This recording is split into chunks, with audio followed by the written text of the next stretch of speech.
They say desperation breeds invention. But what about discipline? What about patience? In today's story, we travel back to a parched land, where a clever crow faces a life-or-death problem and ends up teaching us something profound about managing our money. Welcome to the podcast of money, where every story has two meanings, one you hear and one you live. It was a blistering summer day. The earth was cracked from thirst.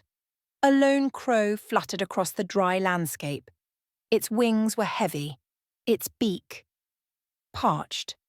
In the distance it saw a faint glint, a pitcher, half buried in dust. The crow flew down. It peered inside. At the bottom was water, but the level was too low. No matter how it stretched, the crow couldn't reach it. It tried tipping the pitcher. It didn't budge. It tried reaching in with its beak. Still too far. Many birds would have flown away, but not this one. The crow paused. It thought. And then it acted. One by one, it dropped pebbles into the pitcher. Plunk, plunk, plunk.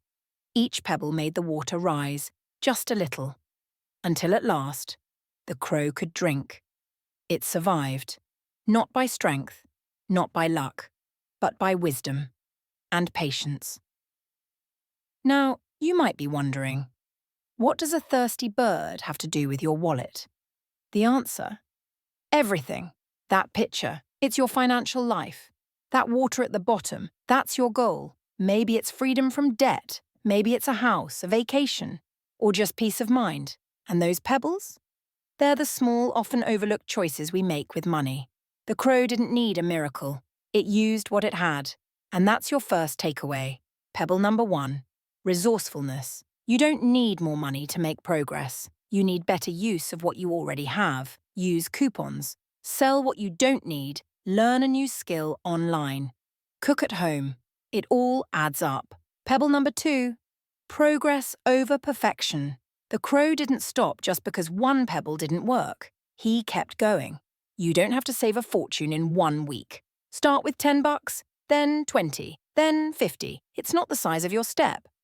It's the direction you're headed. Pebble number 3. Patience and planning. The crow didn't panic. He paused.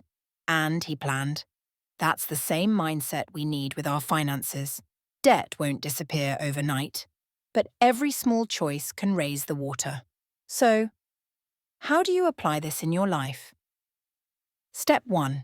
Know your picture. Define your financial goal. Be specific. Write it down.